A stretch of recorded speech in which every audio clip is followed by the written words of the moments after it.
Our topic is strategic thinking, and Dr. Kitziora and I are going to do some talking, but we're going to ask for your input as well. So I think I can see everybody's name on there.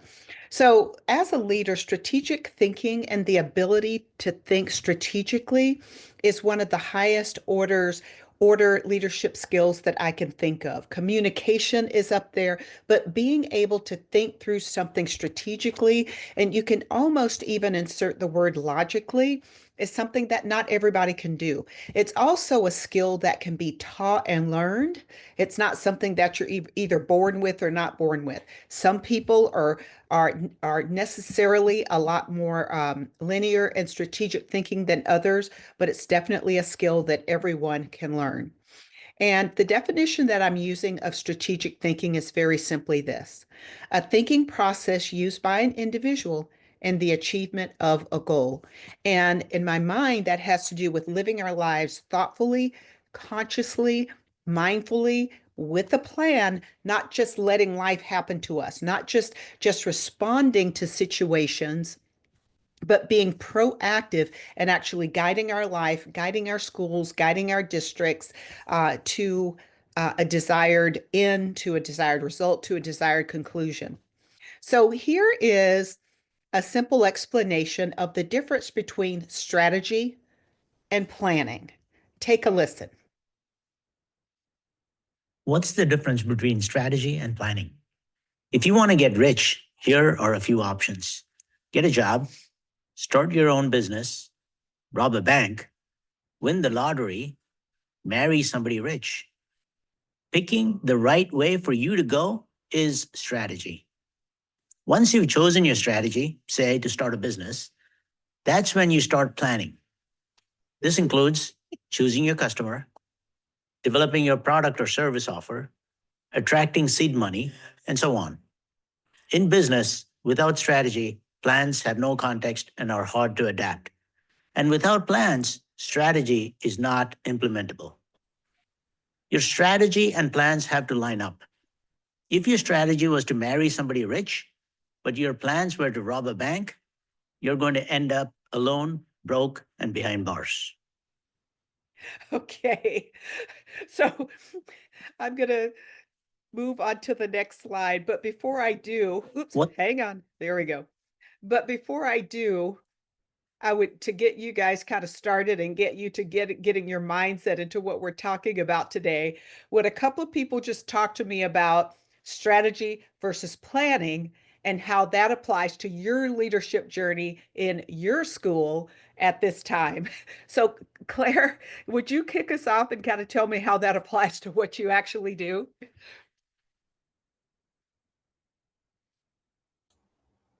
I had to find my unmute. That was a great video. I was like, oh my gosh, I went about this all wrong trying to get rich. I should have just married rich. I don't know what I was thinking.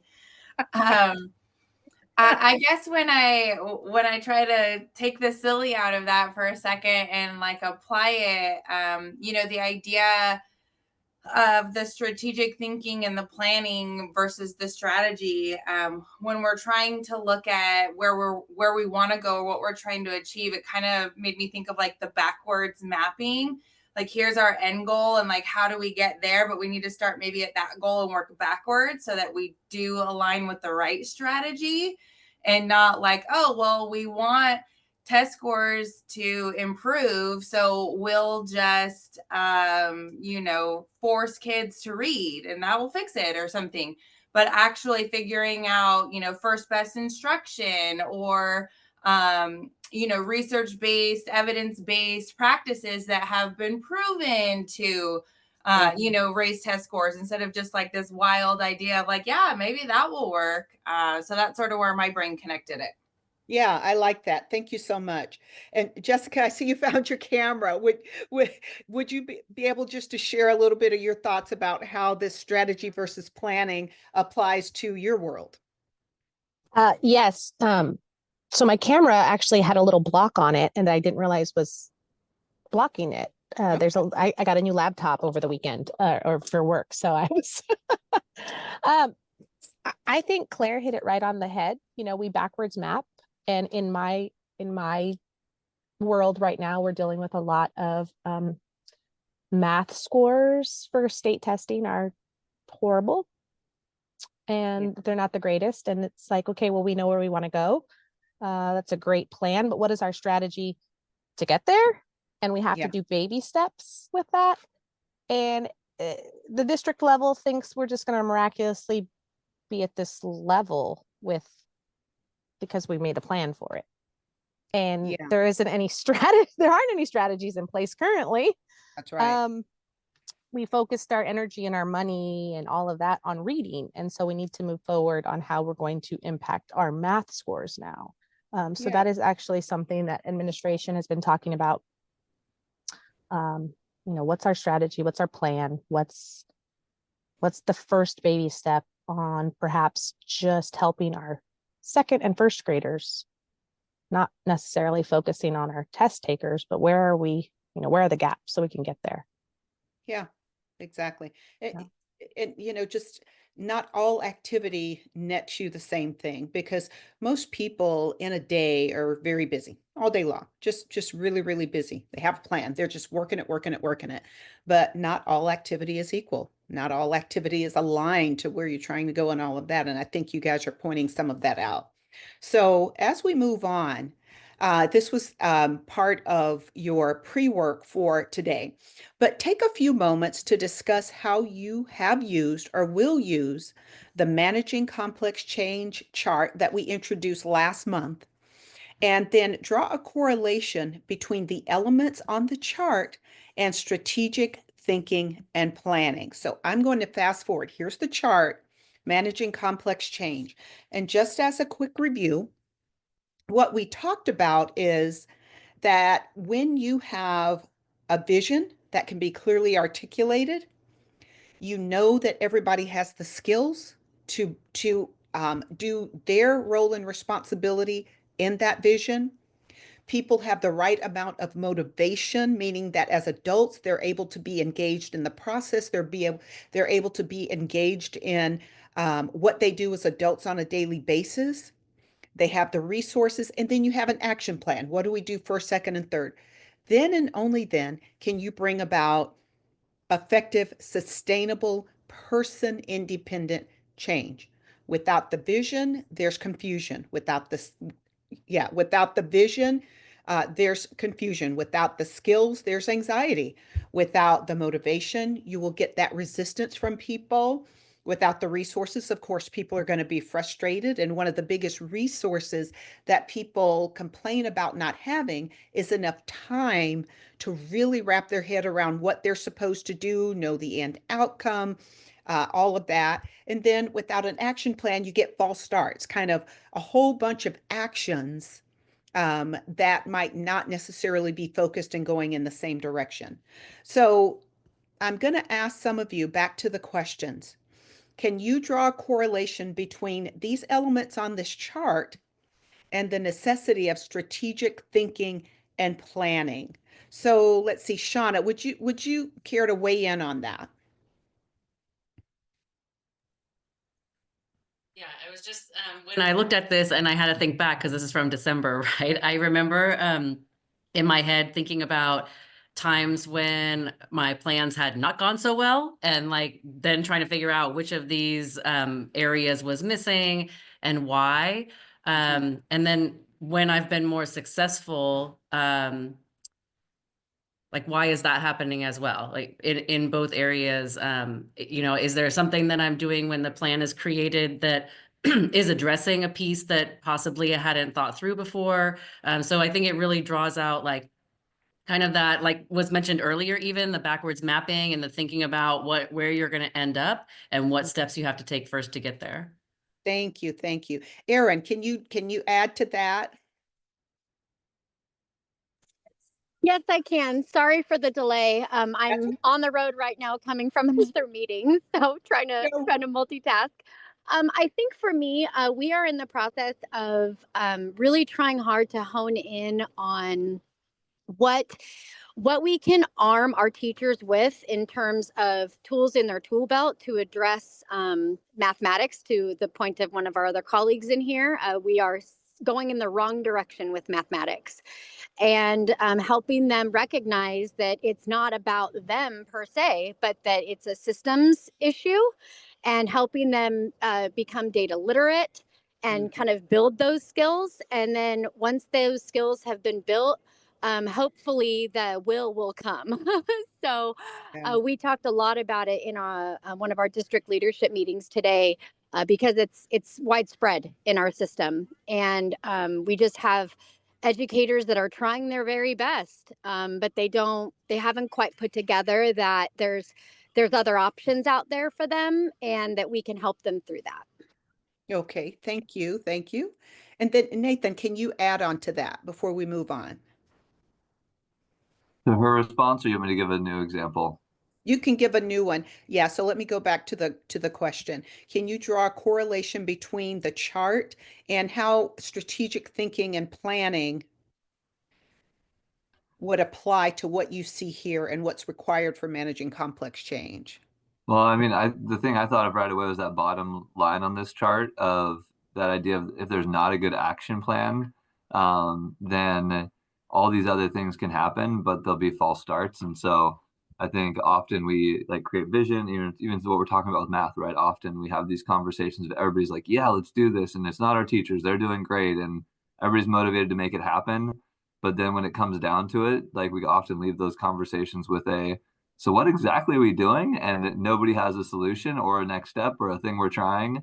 And so then you end up in these awkward spots where you have the same conversation the next year when you get your state data, and again the next year. And Yes. I'm grateful, like we have a team that has done a really good job of creating action plans. And so, in fact, if anybody in the group wants to talk, I think our math team's done some really good stuff. I think we're at like in the mid 60% of like meeting or exceeding standards on math. And it's something our team has worked really thoughtfully on, but it's taken a few years of like really digging in and trying little things and tinkering with what works and what doesn't work and measuring it and then adjusting. Yeah. Thank you so much. Anyone else who wants to add on to that conversation, just unmute and jump in, because I'm going to ask Dr. Kidziora a question about this next. Anybody else want to add on to that? So, Dr. Kidziora, my question for you, being from a superintendent's perspective, I'm going to tell you what I believe, and you tell me if you find this to be true. I find that quite often the leader has a vision, but they don't have a way of checking if everyone else shares that vision. They believe that the teachers or the people who have to do the job have the skills, but they haven't checked. It's kind of like a hope and a prayer, or they should know this. They believe they should be motivated. They believe that, if they don't have enough time, blah, blah, blah, all of that. And then definitely, like they was saying, the action plan goes missing. Do you see these being some key missing components in strategy and change and all of those things? What are your thoughts? Of course, it's not, Nothing like a leading question, right? yeah. But I think that, like with complex change, there are complex problems or challenges in schools. And, in doing these schools to watch visits, I've done like, I don't know, 10 now or 11. And, I just see people, and I appreciated what somebody said. I can't remember who said it, how hard their teachers are working, and that they want to improve. But having visited different schools, I look at this, and so like in one school they have like some higher test scores than other schools, but I'm going to just dovetail onto the math situation. And so I'm looking at math classrooms, but then in these math classrooms, I don't see alignment between one seventh grade class to the other, or in the eighth grade class or the sixth grade class. And, something that's built on something that like I saw in language arts in this one school. And so sometimes, that's an issue. And then, you know, there's the issue of when you see a school perform well, sometimes you want to say, or people might say, well, our school's not like that school. Our kids aren't like those children.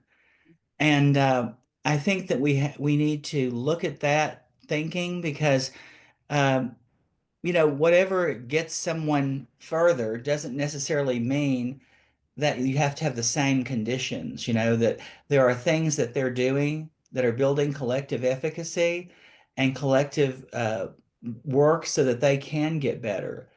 Uh, I think the biggest piece of this, though, that I see is, and it's the hardest part, is communication. And I don't always think that like the posters on the walls, all of the communication that people put, out about the vision, the mission, the commitments, what our instructional focus is. But sometimes, those posters don't materialize action. And so I think that it's not, Dr. Platter, I just want to say, yes, this is important to look at when you're analyzing why you're not getting results and what's missing. But one of the things that people, I've seen, and when they really communicate what their plan is, and they work the plan, and they follow the plan, and people know the plan, uh, that's where you see better outcomes, and you see, and like I'm gonna give y'all an example, and when you go to these schools to watch visits. I'm just going to say I've seen some amazing things, but when the kids know it, when the parents know it, when the teachers know it, and so when you're having all these meetings, so at this one school, this it's a K-8 school, and she has 937 students. You go into her office, and there's one wall that's dedicated to every child in the school. Every picture of them, their test scores are up there. They have yellow, red, green by their picture. And she's looking at progress when she's in those classrooms. Now, I thought when I saw it, I thought, oh my God, that's a lot of work. I wonder if anybody really, knows it's there. And then I meet with the parents, and the parents say, I say, what do you like about this school? Well, the principal knows every child. She knows what their status is, and she knows she's always looking to see what resources she can connect for a teacher so that children get the interventions and the support they need. And then they said, have you been into her office? And I said, yeah, I have. They go, did you see that wall? Well, that wall is, she can tell you anything about your child. And they said, for me, that's really significant because I don't like it when someone says, well, I'll help them, but they don't really know already or something. She just, this different parents. But then I want to tell you the students knew about it. So I meet with the students and they go, I said, how do you get help in this school? What's something you get for intervention or help? They go, well, have you been into Miss so-and-so's office? And I said, yeah, I have. And they said, well, if you get in trouble or if she wants to talk to you, she asks you questions about how you're doing. And then she writes down some things that she wants you to do, and she puts it in her laptop or her computer. And then she goes and checks on it. Now, then I did some snooping. So I asked some teachers, that weren't, talking. And I said, well, how do you feel about all how do you know about data, and how do you know about improvement? And how do you work together on that? We have a very supportive principal. They went into great detail about how when she comes into classrooms, it's not always to see them, it's to see how children are performing and how they're working. And she helps us with people that we can't always help with.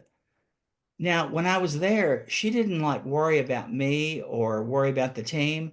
She was in classrooms doing that same thing. She says, I'm so glad y'all are here. I'm going to go get in some classrooms and look at some things.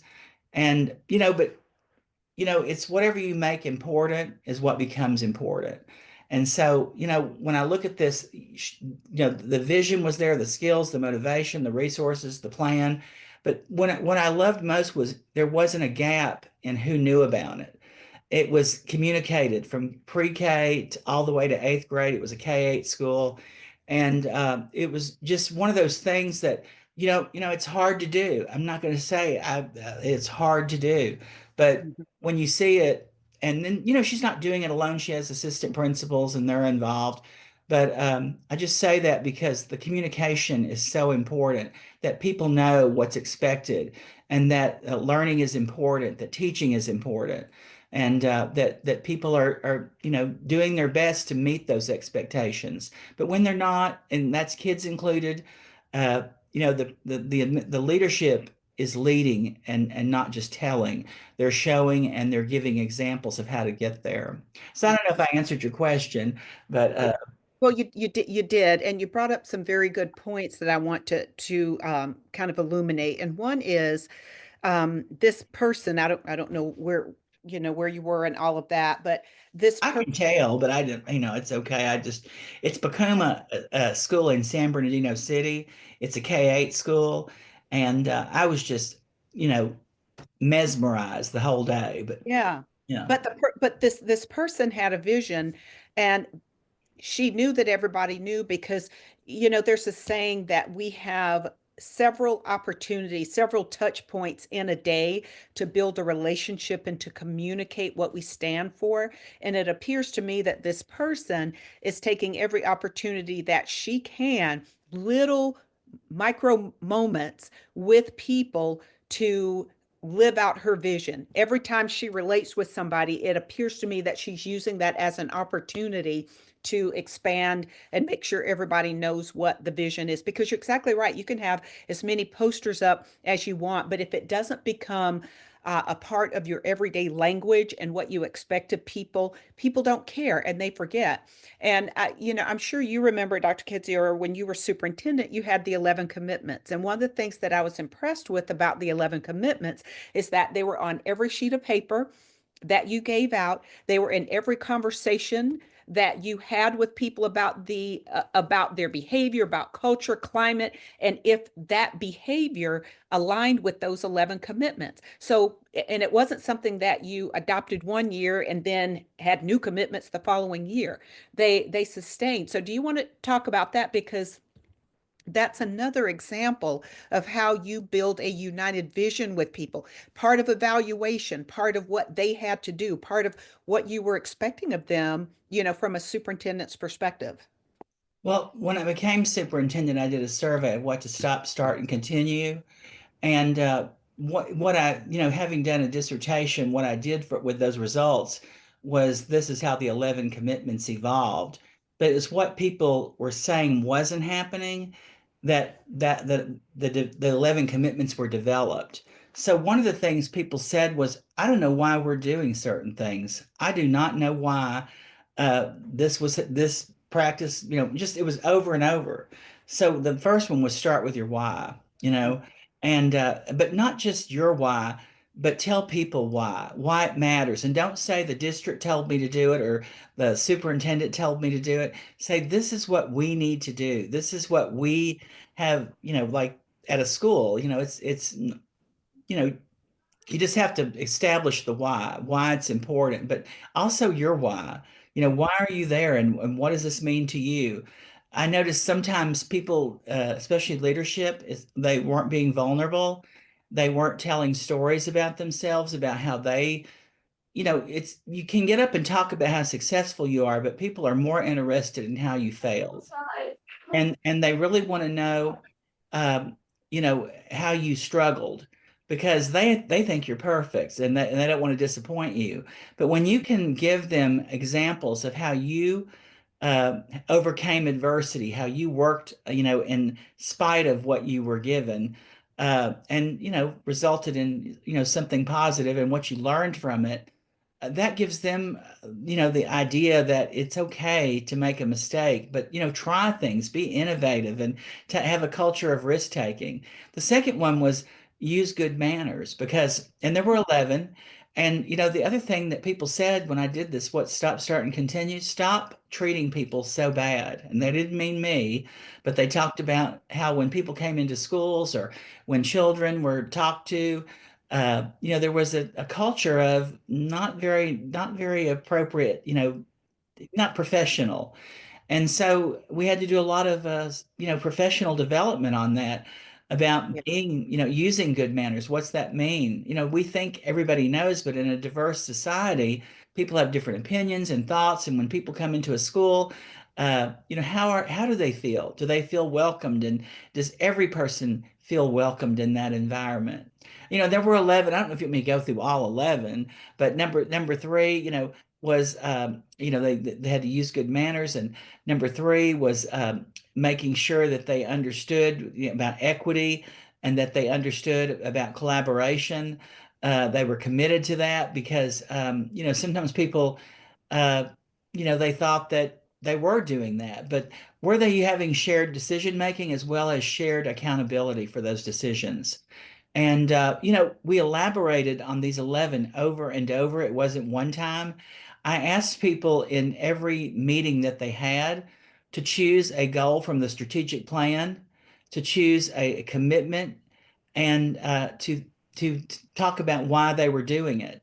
Because you have to connect to something, and Hmm. you might as well connect to your strategic plan, and you might as well connect to your commitments. But making people realize that you need to establish priorities, and that this is why you're doing it, because it matters. And Yeah. and so I just want you to know how this work. So one thing indicator was the graduation rate. When I came there as the chief academic officer was 69%. Well, today it's 93% and it's sustaining. It's not dropping, and all the student groups are equitable. No one is below or higher than the other. White, Hispanic, Asian, African American. Our Hispanics is higher than some groups, and our African American has been higher in some groups. And that's intentional and deliberate and purposeful, because we talk about that. If you looked at the strategic plan in Moreno Valley, it had on there the student groups that were not meeting those objectives on our strategic plan. So, reminding people and communicating that over and over, uh, people remember it. Now, you can't communicate enough, and I want you to know everybody's not going to get it, but more people are if you talk about it. But if you don't, when I worked with students, I had a student superintendent student advisory panel. I had them be ambassadors and go out and talk about it. I had them help, uh, you know, change things about our district that were not favorable, like the graduation rate. And we talked openly about race and equity and diversity. And they told me a lot of things. I mean, I learned more from them about what happened in schools, than I would have ever expected. But it was because I would share stories about how I struggled or what my experiences were, and then it opened them up to say even more to me. Okay. Thank you. Thank you. Thank you. But yeah, the point is you have to talk about it. You have to bring it into your process. Otherwise, it's just a piece of paper sitting on the shelf that people don't use. All right. So I'd like for you to think about, with regards to the chart and with strategic planning, where are you in the Schools to Watch self-study process? How will you use, or how have you been using, the strategic thinking and planning in this process? And what process will you use to gain consensus throughout the improvement process? So in a schools in any organization, culture trumps everything. I mean, your culture will determine how easily you can get something done, or how difficult it is.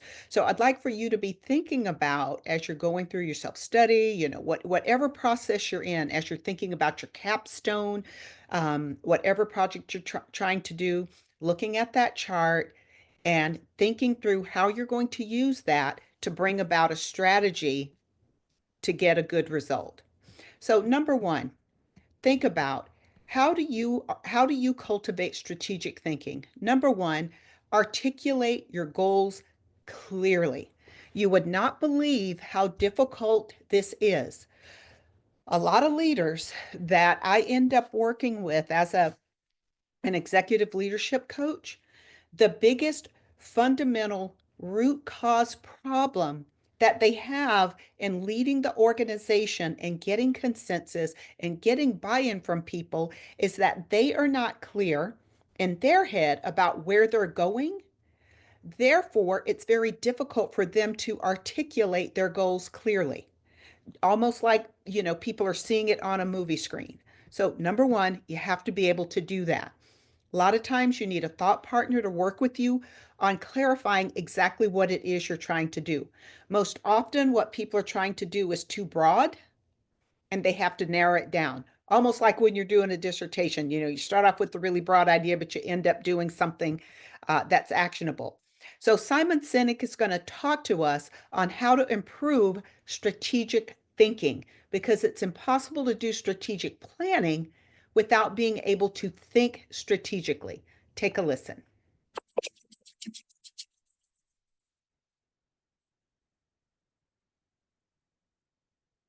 How do you make strategic thinking more implementation friendly? Language. Strategic thinking can be more implementation friendly when you use words that you understand. It's amazing to me how often we read strategies that are incomprehensible. To be the preeminent supplier, we're gonna. I mean, what? I mean, these are things that you can't do. Based on what metric? We want to be the best. That's your strategy? Like that's not a strategy. That's nothing, right? We want to be we want to be ranked number one. What? Revenues, profit, quality, customer satisfaction, loyalty. What? I have. It's complete nonsense. And so the more specific a strategy can be, the clearer the language can be, the more implementable it can be. I'm a great believer that if you speak like a scientist, only scientists will understand you. But if you speak like a truck driver, both truck drivers and scientists will understand you. And the amazing thing is, if you actually speak like a scientist, even a lot of the scientists don't understand you. The point is, use very simple terminology that somebody who's not in your industry, who doesn't know your business, would understand what you're trying to do. And if that's the basis of the language that you choose to use, that anyone can understand what you're attempting to do, and if you started someone tomorrow, they would be able to take the reins and go because it's so crystal clear. That's the standard that we need to use inside our own organizations. When the language is clear, when the language is specific, when the language is simple, it's easy. It's easy to implement, right? Off to the races you go. All right. I really like that because what he just did is describe in a couple of minutes one of the big problems that I have seen in organizations where we sit and we talk and people use flowery words or even made up words. In my mind, it's almost like sometimes people think the more complex the language, the more intelligent they sound, or we have to use this education ease and all of that, and nobody knows what the heck you're talking about. So certainly you can't get a coalition of people around you. Using clear, concise language is like he says, one of the foundational skills that we need in order to have a strategic plan go ahead. So I'd love to have somebody chime in on that. Brian, would you talk about that for a minute, and then Jack?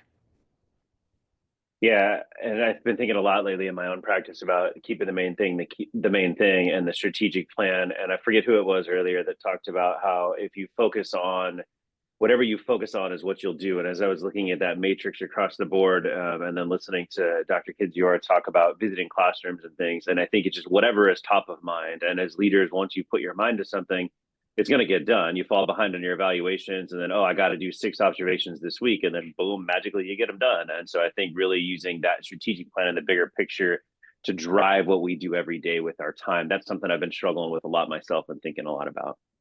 I like that. Using the plan to drive what you do with your time. Love it. Beautiful. Jack, jump in there. Yeah, I love the Nostr model. I think it's really important, ensuring that all those steps are there. And just to piggyback on what was said already, planning from the end back to the beginning is really helpful. I like to look at it like, for instance, a horizontal lesson plan where you really focus in on the task analysis. Being able to explain in simple terms the outcome that you expect, of course, the vision, but then all those steps in between that Yeah. need to be accomplished are very important. We've been focusing on math for the last couple of years. Last year, we did a number of actions after we identified some need areas. This year, we took a look at data at the beginning of the year, as painful as it may have been for math, identified that that was still a focus area, and then implemented some areas to fill in the gaps, which we did not have in place yet, which was having kids do the FIABs, the interim assessments for CASP, on a regular basis or more regularly. So they're interfacing with the functions of the computer, because we noticed that just the interface piece was causing a disjuncture with kids. Mm-hmm. So they could do an assessment, but when it came to the CASP module assessments, it was taking them more time. And so that is the specific plan that we are embarking on this year, which is doing the interim assessments for math. We've increased that to ELA and science as well. So we don't want anybody to feel lonely. And then we'll gauge the results. So last year with our efforts, all grades except seventh, we had a long-term, rotating long-term sub, but we did see gains. One of our grade levels saw over 10% in math score gains. The other eighth grade was like 7. And then when we looked at it longitudinally too, we still saw the patterns of gains. So we're keeping some of those pieces in place from last year and then moving forward with some areas to fill in the gaps. And we'll take a look at those results then next year, see the impact. Yeah, I love it. And you said keep it simple. That's the thing. It does not have to be complex. Make it something that everybody can follow. And you got down to the root cause. That's exactly what you did. Nancy, any thoughts on that about the language? I mean, I wanted to pick it back off of Mr. Sokoloff because I'm at Lake Center as well. We are also supporting math and ELA. So we'll do, exercises here and there. And it was because of that motivational piece, right? We saw the importance, we saw the why behind it. It wasn't necessarily like, here, you do this and take care of it and we'll see the results later. It's more of like, why are we doing this? Oh, it's for the students. Okay, how are we going to support them? And as ELA, we came up with it as a team decision. They need our help. The students need our help. Yeah. And so we're trying to help as much as we can, and other departments are too. And it comes with that whole aspect. You can't just have vision. You can't just have motivation. You have to have all the pieces in order for it to run smoothly. Right on. Thank you. Thank you. Okay, I'm going to jump back in. All right. So the next thing on how to cultivate your strategic thinking is research and identify options to reach those goals. And you guys have already hit on that just a bit. But, what are some ways we can get there? Simply. Another way to cultivate your strategic thinking is to analyze the possibilities and the risks objectively. So, what you don't want to do is become an organization that just has groupthink, because it's very easy in organizations, especially when times are hard, to just sort of start um, allowing groupthink, allowing yourselves to become victims. That can happen sometimes. Oh, it's the kids. Oh, it's the this, it's that, the other, as opposed to looking at what are the possibilities? Who can we talk to that we haven't spoken to before who's getting better results than we are? What are the risks if we do this? One of my favorite sayings is that what you're doing is not brain surgery. You can take risks. You should be taking risk. You should be taking calculated risk to do things to get a better result. But you analyze those possibilities and those risks objectively. And you do that by talking collectively with people and listening to the feedback that they give you, and not just the people who are within your inner circle. But definitely you want to have people with diversity of thought. And like Dr. Kidziora says, he talked to students. That's kind of the missing piece that I see a lot of times when we're trying to solve problems that involve students and we don't talk to students, or we're trying to get more consensus from teachers, but we don't talk to and listen to teachers. And there are a lot of reasons why we don't do that sometimes. A lot of times we feel like, well, if I hear all of this stuff, I can't do something about all of it. You don't have to be able to do something about it, but you still need to listen to all of those groups. So he's going to talk about strategic planning and how better decisions lead to better results. And then I'm going to have some of you weigh in on this. Introduction: why you need a strategy, 5 reasons to plan. Developing strategy takes time and resources. It takes the time and commitment of some of the most highly paid and highly experienced people in your organization. So if your team is not willing to invest the necessary time, we recommend you don't do it. Poor planning is often worse than not planning at all. However, if you are similar to the hundreds of organizations with whom we have worked, and you recognize how taking the time to develop strategy is not only necessary, but critical to the long-term success and health of your organization, the next step is to determine how, and then actually do it. Hi, I'm Michael Wilkinson, founder of Leadership Strategies, the facilitation company. We provide professional facilitators who help organizations develop and implement ongoing strategic plans and processes that drive better thinking, better decisions, and better results. In our strategic planning work, our planning roadmap is called the driver's model, which is described in my book, The Executive Guide to Facilitating Strategy. So why do you need a strategy? Why take time for planning? There are many reasons, but the driver's model focuses on 5 in particular. First and foremost, you need a strategy because it sets the direction and establishes priorities for your organization. Your strategy defines your organization's view of success and outlines the priority activities you must complete to make this view your reality. The strategy will help your people know what they should be working on and what they should be working on first. But without a clearly defined and articulate strategy, you may very well find that your priority initiatives, the ones that will drive the highest success, are being given secondary treatment. Second, you need a strategy to get everyone in your organization on the same page. If you find that you have departments working to achieve different aims or going in different directions, you need a strategy. Once you define your strategic direction, you can get operations, sales, marketing, administration, manufacturing, and all other departments moving together to achieve the goals of the organization. Third, a strategy can simplify decision-making. If your leadership team is having trouble saying no to new ideas, potential initiatives, etc., you need a strategy. Why? Because as mentioned earlier, your strategy will have clearly outlined the priority activities you must complete to achieve success. Once you are clear on what your priority initiatives are, it makes it much easier to say no to those potential initiatives that will pull you off your focus. Fourth, a strategy drives alignment.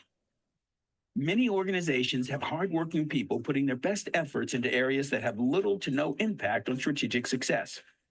They are essentially majoring in the minors because their activities aren't aligned with the priorities. Your strategy serves as the vehicle for answering the question, how can we better align all of our resources to maximize our strategic success? Finally, a strategy helps you clarify and communicate the message. Many leaders walk around with a virtual strategy locked in their heads. They know where their organization needs to be and the key activities that will get it there.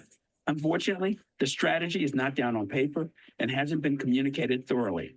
As a result, few people are acting on it. When your staff, your suppliers, and even your customers know where you're going, there are even greater opportunities for people to help you maximize your success in getting there. So to summarize, why do you need a strategy? To set direction and priorities, to get everyone on the same page, to simplify decision-making, to drive alignment, and finally, to communicate the message. Leadership Strategies has helped hundreds of organizations like yours develop successful strategic plans. I'm going to stop sharing for a minute. That was probably one of the best explanations of why we need a strategic plan, but there was a lot there. And I want to remind everybody that this is recorded, and I would highly recommend that after this session, at some point, you go back to that video and really internalize those points that were being made about the reason for strategic planning. Now, a comment was made early on in the video that I want to see if you agree with or if you don't agree with it. And so let's see, Richard, I'm going to have you come in first and then Michelle after that. But the comment was um, uh, doing strategic planning poorly or not having a well thought out strategic plan is worse off than having no plan or something along those lines. Right. No, that rang true for me. And actually, I Yeah. really liked the video. I panicked there at the end. I wanted to take a screenshot of that last summary where they had the 1, 2, 3, 4. And I Yeah. realized the same thing. This is being recorded, so I can come Yeah. back and watch it again and even watch the video away from this. But I was Yeah. trying to take the notes. And yeah, I'm the one, I just, like I say, death by committee. Yes. Oh I God. don't like that where we have multiple meetings with not enough direction, almost contradicting. And if you don't have a decent action plan in place, you can't make up for it by just having more meetings. Well, and it also erodes trust. So when you have people sitting in meetings where there is no clear direction and you leave there just sort of what's actionable, where are we all headed and all of that, which is, I spent 25 years in public education, and during that time more meetings than not were of that ilk, where I just left there just thinking, my gosh, this could have been an email, because you get people together to collaborate and you come away with something actionable. And yeah, so I agree with you as well. So we were going to go who's I going to go next to? I can't remember. I think it was me. Yes, Michelle, how are you? Hi there. Hi. My apologies for being tardy. We had power outages at school today, so it's been a day. Is everybody safe?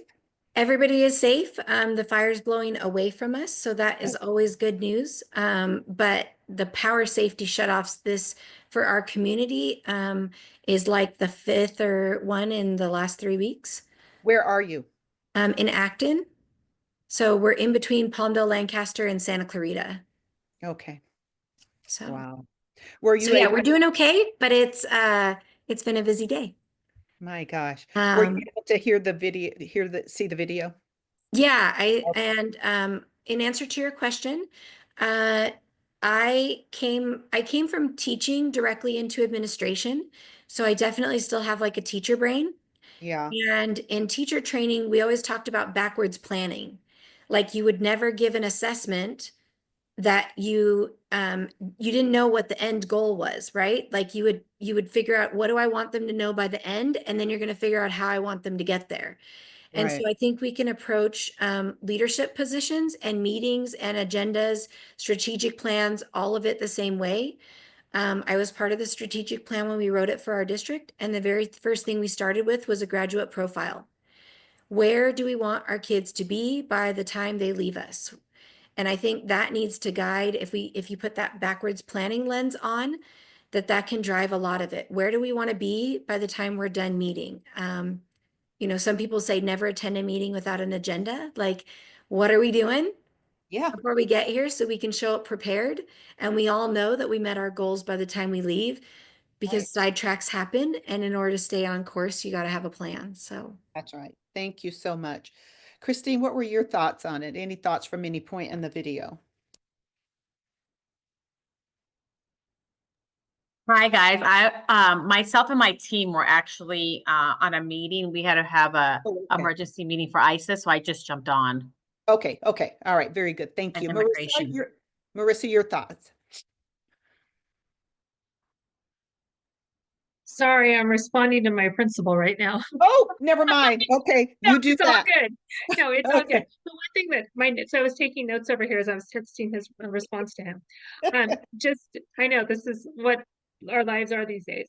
Strategies help people determine what to work on first, and that really, I think we all have to-do lists that go off the charts. And in education, some of those things that we have to do aren't necessarily beneficial for our site. Right. So, for instance, we submitted a grant today that we have no chance of getting, but we had to still submit it to get Yeah. that off the plate. And that just, so knowing what that final strategy is, and do I need to spend a lot of time on something that's not going to help my site, but I have to get it moved off the plate first, is important. Yeah. Yeah. That's well said. Christine, jump in. So I didn't watch the video, but one thing I always try to do at every meeting is start with our why.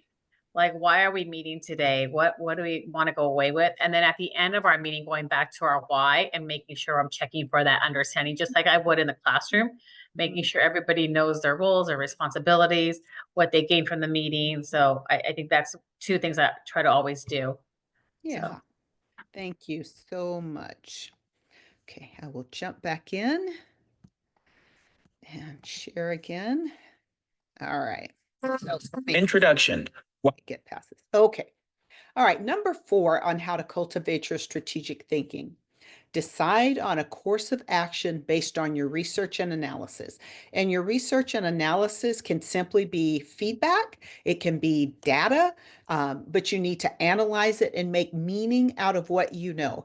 And as leaders, you need to be feedback gathering machines from this leadership by walking around, listening to people, listening to students, listening to teachers, parents, everybody else, as well as the data, and putting all that together and analyzing what it means to go into the plan.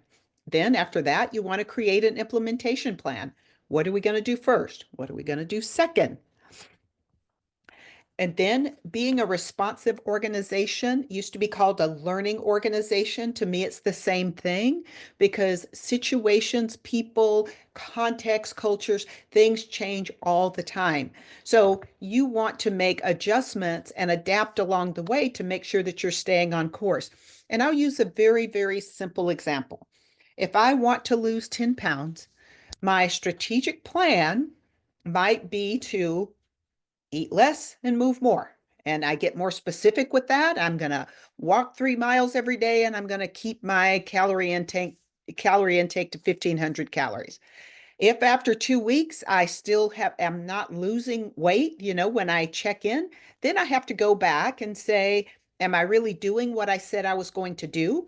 Check. If I'm doing what I said I was going to do, then I need to change my plan up a little bit.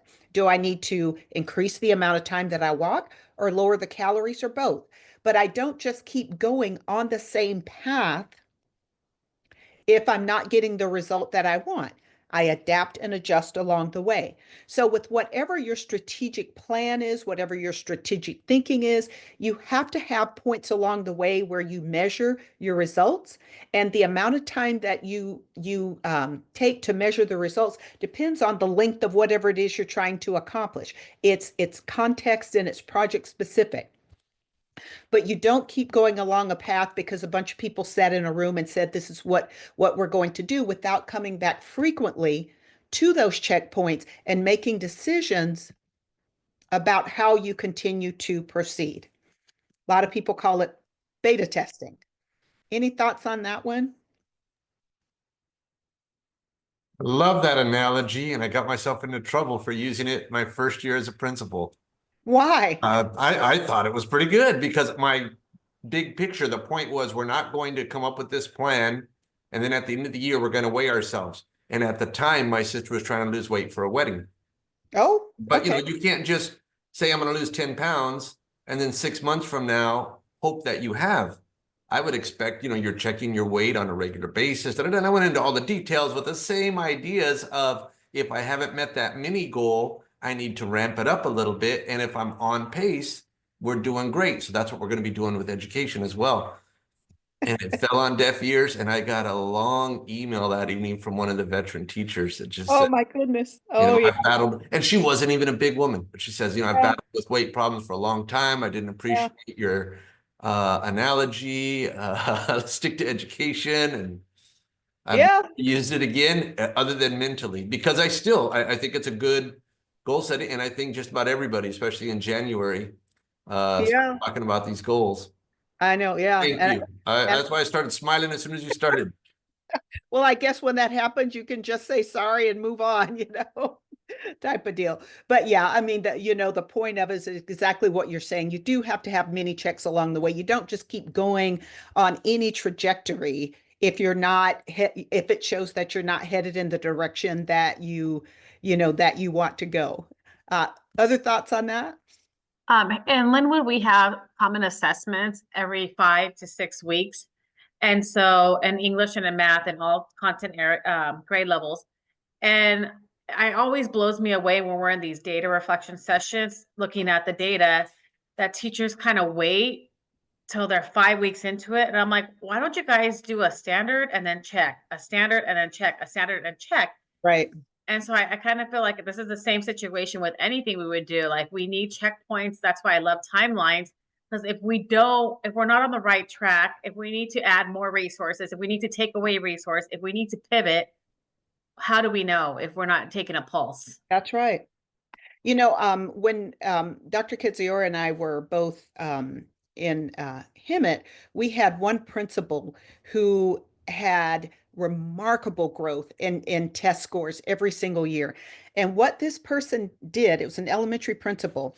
What she did, I can't remember what the amount of time was. It might have been 3 weeks or whatever, but her feedback cycle was extremely tight. It was extremely tight. And when the results came back, the kids were shifted and the different teachers focused on different skills that were coming up. But that window was very, very tight. And all the teachers were on board with looking at the data, knowing what the kids needed, and quickly shuffling to give them that remediation. To your point, like you're saying, that amount of time in, kids are lost, and sometimes that loss is not able to be recovered. So the quickly you measure, adapt, and adjust, the more quickly you can make changes that are going to get you to where you need to go. But you got to know that you got to know that and have a plan for if things are not going well. Anybody else? So here's some of the benefits of strategic thinking. Thinking through options and evaluating them with sound analysis allows you, the leader, to clearly articulate why certain decisions are made. As adults, as adult learners, as adult workers, people who we want engaged, we want people to be engaged in the work. People want to know the why. It builds trust, it builds engagement, it builds motivation, and all of those things. So when you have thought about these things strategically and can articulate them clearly, it helps you to have more presence with the people that you're leading. Also, leaders can use sound logic to influence the naysayers, points of view, or persuade key stakeholders to approve key decisions. When you're able to clearly articulate why you're doing something, it kind of stops those who would be your resistors. But you also, with anything that you're doing, you need the backing of those who are higher up than you are. And then as a leader, the ultimate benefit of this is that you're able to demonstrate your ability to articulate a vision clearly and subsequently use that vision to lead. Communication is so important as a leader, and being able to clearly articulate where you're going, how we're going to get there, how you're pulling a process together, how you're going to use the collective energy and knowledge of the people that you're working with. Being able to articulate all of that is what you need to be able to do as a leader. Also, strategic thinking also helps leaders quantify risk to prioritize options, reduce the margin of error or chaos. You can never eliminate it completely. I don't know that there will ever be a time in this world where you can say, I'm going to put something out there and I'm not going to have anybody resist and there are not going to be any errors. However, the more you think strategically, the more you can reduce the chances of that. Also, it allows the leader to embrace and confront the unknowns when they happen. As I said, the more knowledge that you have by being a feedback getting machine, the better decisions and the more strategic decisions that you can make, because there are blind spots out there everywhere for us as a leader. And only by engaging with diverse populations of people can we see it coming before it actually hits us. It also helps leaders identify various options to achieve the same goals. Simplify complex problems by breaking them down into digestible chunks. There is a saying that you know that somebody truly knows what they're talking about when they can make the complex simple. When I'm talking to somebody about something and they are using such big words and such complex sentences that I have to strain to figure out what they're saying, number one, I have to wonder how insecure they are. They have to do that. But the next thing I think is, does this person really understand this enough to make it simple? Leaders communicate in simple terms. Also, this helps leaders understand the worst case scenarios to prepare for adverse outcomes. So I'm going to ask Dr. Kidziora to come back to this one right here. Strategic thinking helps the leader quantify risk to prioritize options, reduce the margin of errors or chaos, and confront the unknowns. Would you talk about for just a moment the notion of leaders needing to get feedback so that you can see what's coming, to know culturally, politically, socially what's going on around you, for strategic planning purposes? Would you talk about that for just a minute? Well, one of the things that many of you avoid probably is conflict, and you don't enjoy it. No one does. I wouldn't say, that I enjoy it, but I just think that it's such a critical skill to know about politics and know about what people are thinking, and for people to tell you that and invite that. Sometimes people don't tell people. I just had a situation where someone told me that someone threw her under the bus. And I said, "Well, did you talk to her about that?" She said, "No." I thought, then why are you telling me?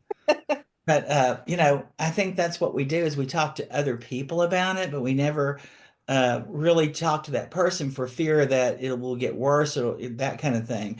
But I think your intention must be clear that when you talk to someone about a situation, that your goal is for the outcome to be a better, relationship or a better situation between people, and that you're just concerned that uh, you know, you heard this and you want to know more about it. Now you don't have to confront everything. That's something I've seen people do when you give them information. They think they got to go find out, did they say it, verify it, and then sometimes information is just information, and you need to. That's called capital, because when you have that kind of capital, you do better because you think, okay, I know this irritates so and so, or they're upset, but you think that through because your whole goal is to work with everybody, make everybody feel that they're worth your time.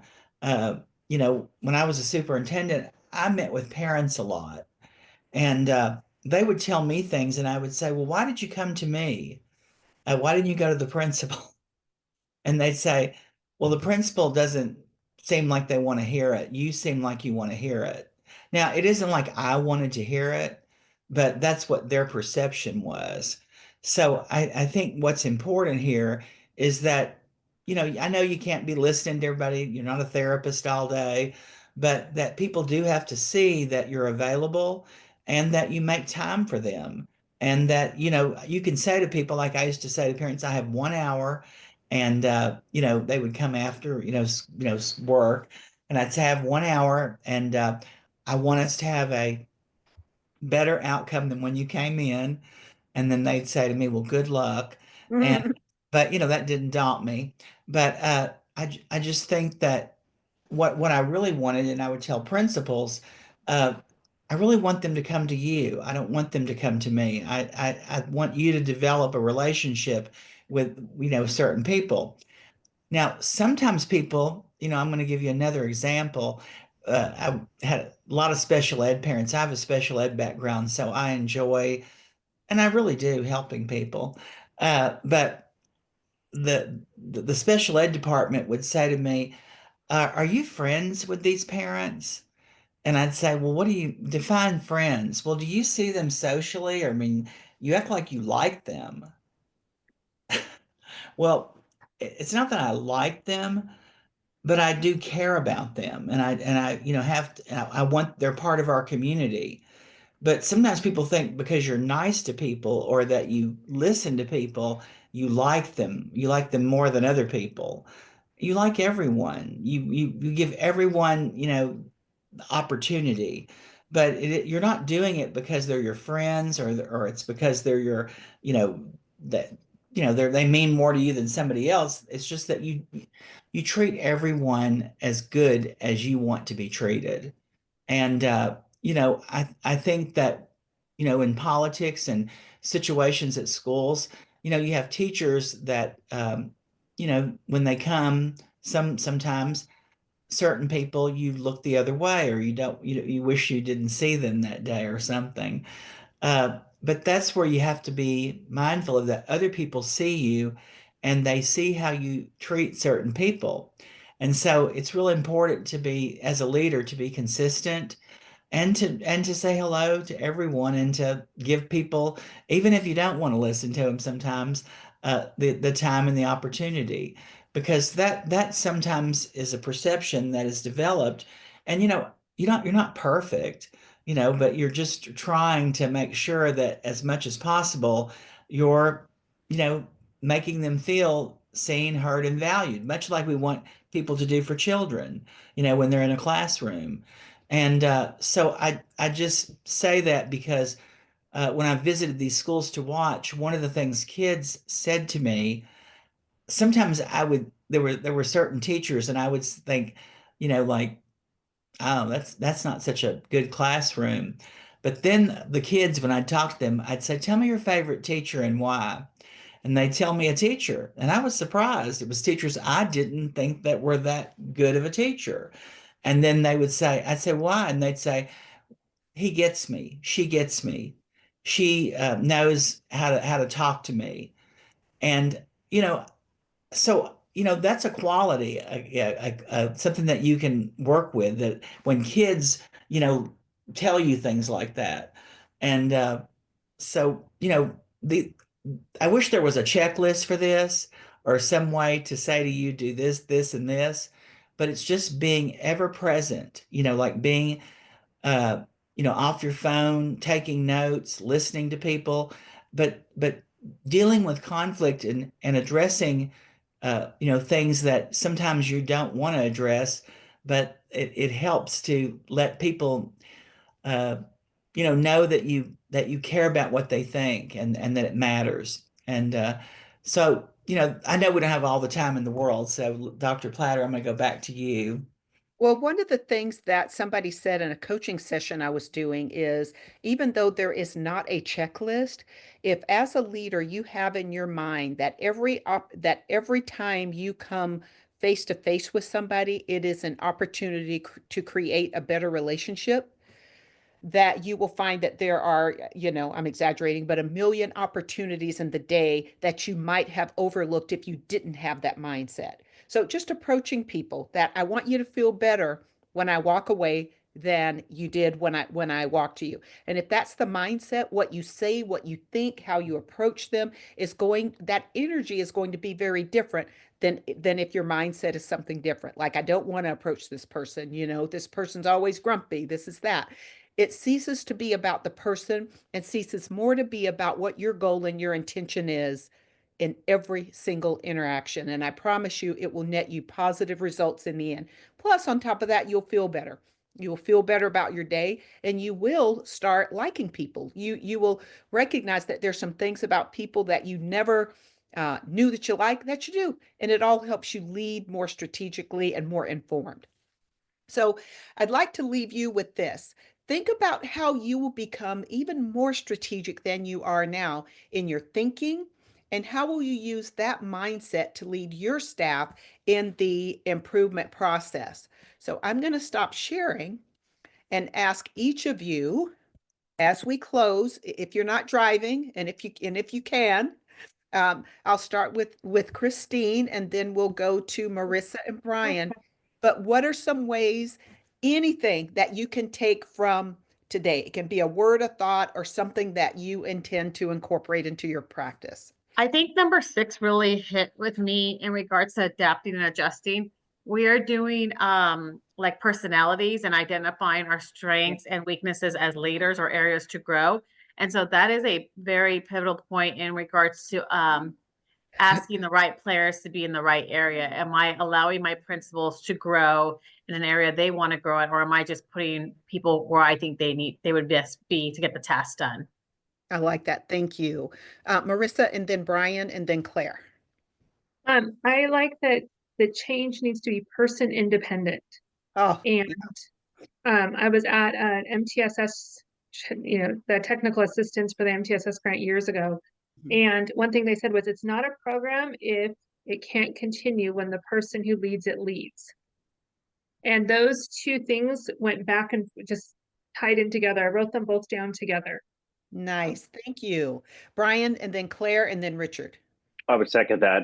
The idea of building capacity of others to where it's not human dependent, to where when someone moves on from a position, and I think particularly in my district with budget constraints and things getting funky around here a little bit, when a human moves or moves on, the system's got to keep on trucking. And so it's our responsibility to develop systems that will continue even in the absence of us as a person in that position. Right on. Claire, Richard? I actually wrote down the same one. The change needs to be person independent. That one stuck with me too. I actually just sat with my principal, Mrs. Hill, who had to jump off because we have another thing happening. So she's addressing that. But we had this conversation about like my path and my goals, and where I want to be next, and where she can provide that leadership for me. And she had said her goal is to work herself out of a job, so that she's coaching me up to move right into it, so that this school doesn't need her, they need the next leader. And that was really great, because the idea of her giving me all of her things she's doing as a leader, so that should it be me next, or should it be the other assistant principal next, or should it be someone new, she's giving everything that she has, so that the school doesn't need her to survive, it just needs the system. Yeah. I love that. Thank you. Richard, and then Jessica, if you can. I know Jessica might have had to step off. I think I'm in the same place in my career, and that's what I'm trying to do right now is coach one of our lead teachers and our VP, trying to get them a little bit more involved. But I was hoping John Curry would be here. I think it was John 2 months ago that recommended the book Shifting the Monkey. And it was one of my Christmas books. I finished one, started Shifting the Monkeys, and I really embarrassingly saw a lot of my own faults in it about just having our go-to people and knowing who will do it and who will not. And I think we dump on, and I would say even as a teacher, that's one of the things that I left a school site, because I felt like I was carrying the weight of too many other people. I was like, hey, it's not fair. We're all making the same amount of money, or they're even making more than I am, and I'm doing their work. Yeah. So that leader didn't do a very good job. He burned me out. So I'm trying to avoid doing that myself, and getting other people involved as well. Got it. Thank you. Jessica and Sorry. Michelle. I had to step away for a second. I know. Yeah. I think what I'm going to try to really take away is 6, adjusting and pivoting, as I like to call it. Yeah. I agree with a lot of what people said, especially Richard. I'm a small district, small school, so I tend to feel like I'm dumping on the same people and have to readjust and maybe hit some of those newbies up. I don't know. Yeah. Yeah, you'd be surprised, how people will rise to the level of your expectation sometimes. You'd really be surprised. Awesome. Michelle, and then Shauna, and then Jack. The person independent one is the part that stood out the most to me. There were a lot of principal turnover before I became principal. And every time somebody left, the staff got kind of bitter, because it always felt like, oh, here's another new person. What are they going to ask us to do? And the new person would ditch everything the previous person found important. Oh, sorry, my dogs. It's okay.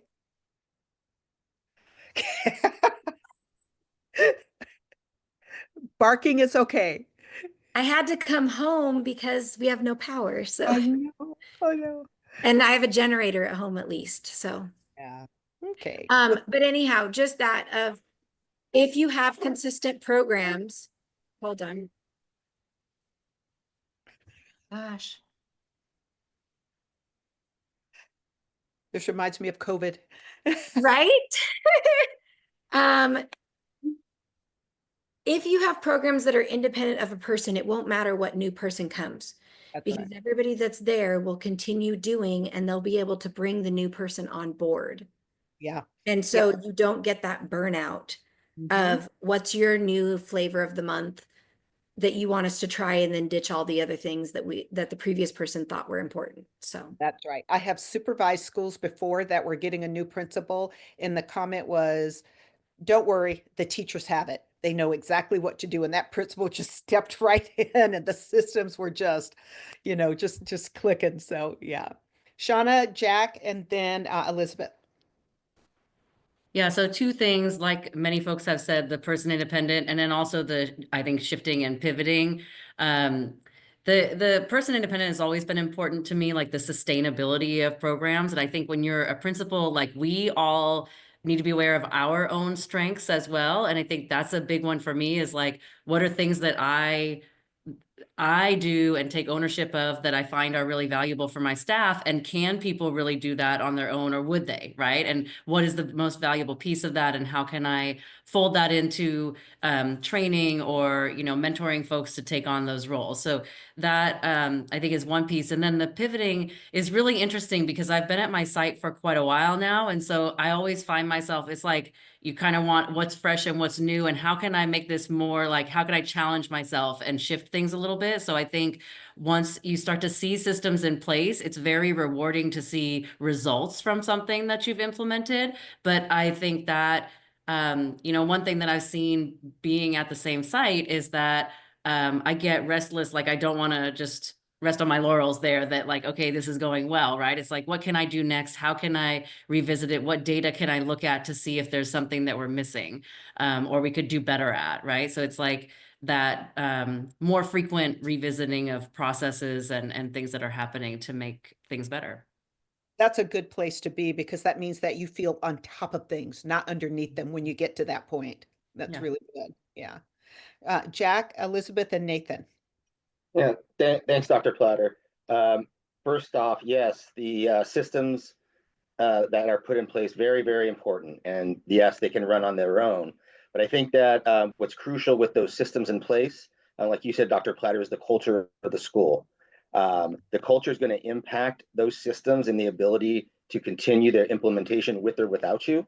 And I feel like the culture at a site it's almost like an ongoing marinating process, in that it's constantly changing. The spices, the additives are changing, and it's going to change the flavor of the outcome. And so, yes, the systems can be in place, but you also need to keep a tight pulse on the culture of the school.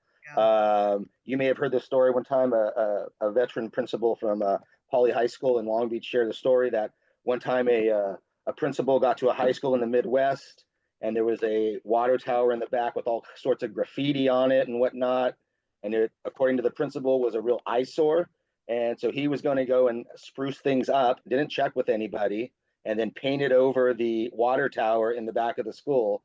And that water tower and the inscribing on it dated back to the founding of the country.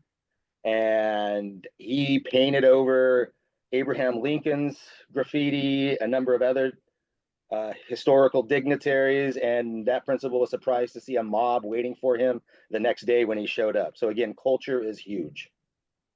Jeez Louise. Wow. Okay, Elizabeth, top that, and then Nathan. I'm not sure if I can top that, but I definitely want to piggyback on that. Culture just keeps lingering in my mind. I stepped into this position as assistant principal.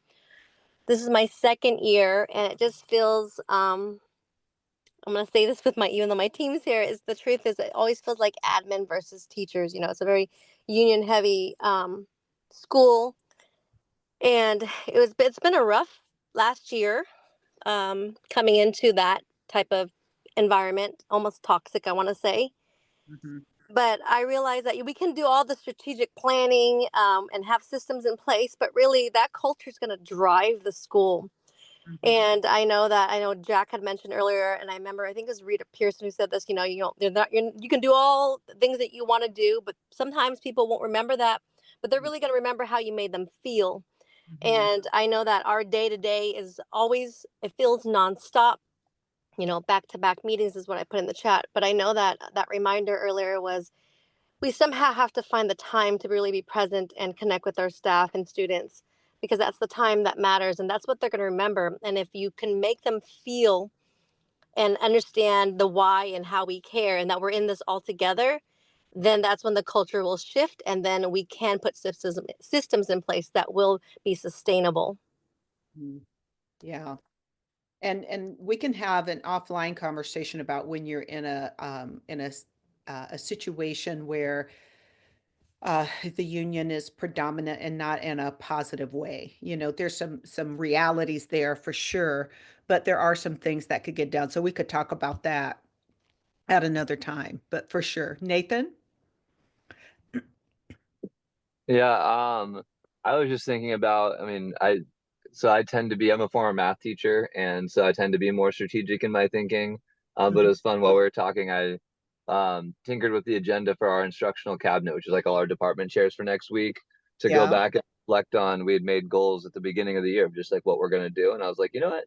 We should just like slow down our roll and jump in back and like look at that, because ultimately one thing we're really working hard at is having those goals be things actually that our department leads are developing and sustaining to where it's not, admin driven. And so it was just a good reminder of like being strategic and focused on our goals, and yet also making sure that those goals are things that we're not trying to control too much. And so yeah, gonna change up the plan and try to accomplish less tasks, but give some time to kind of do some check-in and conversation around how goals in each department are going.